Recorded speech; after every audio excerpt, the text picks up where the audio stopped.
Biasanya sulit menjawab ketika ditanya apa kelebihan sama kekurangan kamu. Nah, ini menarik nih, ini sering terjadi nih. Gimana? Jadi gimana sih idealnya jawabannya itu gimana?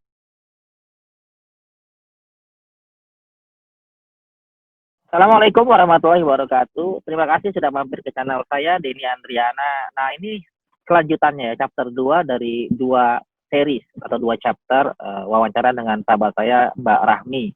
Nah, mungkin teman-teman lihat di video pertama sih kan terpotong nih, penasaran.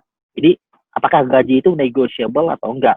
Boleh nggak sih tawar-menawar gaji? Nah, jadi nanti Mbak Ami ini akan memberikan tipsnya, apakah atau akan memberikan informasi apakah gaji ini bisa ditawar nggak gitu ya. Jadi gimana nih Mbak Ami? Menurut Mbak Ami ini apakah gaji itu bisa ditawar nggak sih buat buat para pelamar pencari kerja?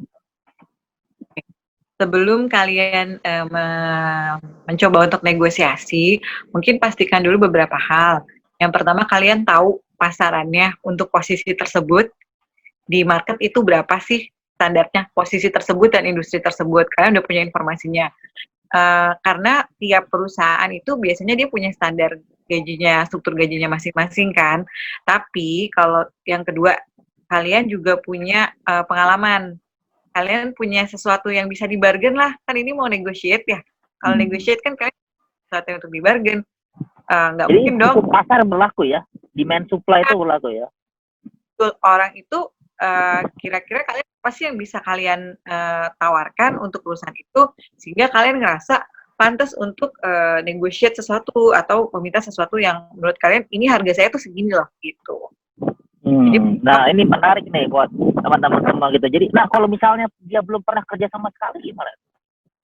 Nah, Itu nggak gimana?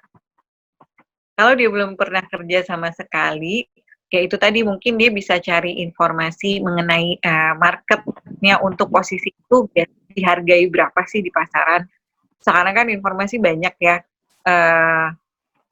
Survei-survei yang sudah publish itu juga banyak gitu. Mungkin kalian bisa mulai cari informasi di situ atau kalau misalnya ada lebih gampang lagi punya kakak atau om atau tante yang sudah bekerja dan industrinya kebetulan sama, mungkin bisa dapat informasi dari situ juga.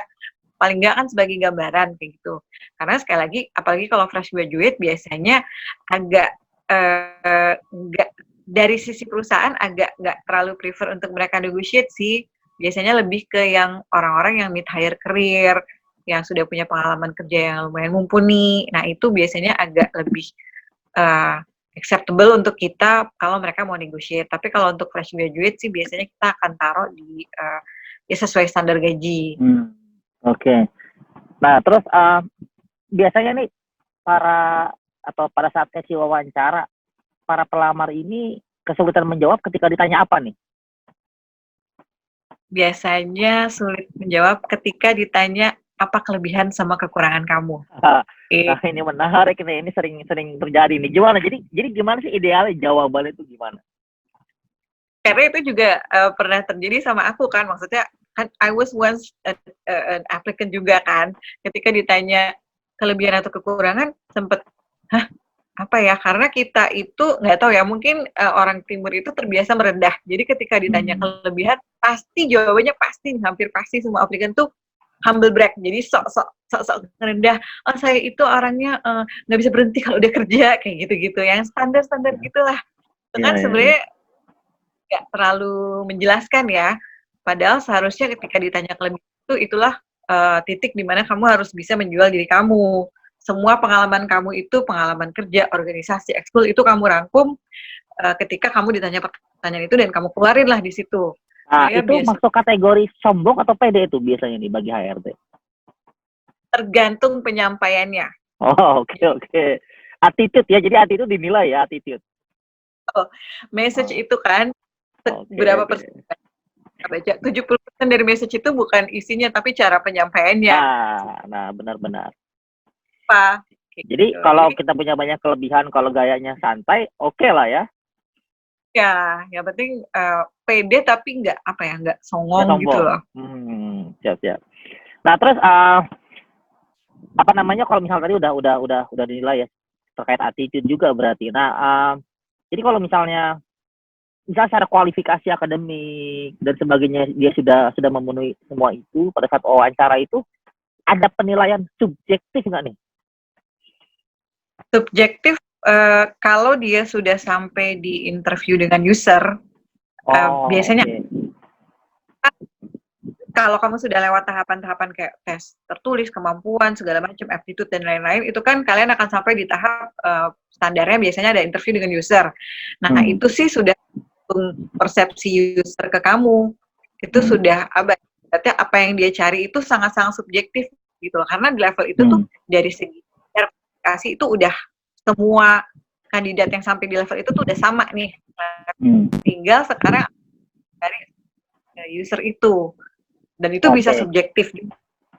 Siap. Jadi ada unsurnya ya subjektif. Tadi termasuk tadi misalnya kalau terlalu songong itu ditolak ya, walaupun jago banget ya. Ini penting nih.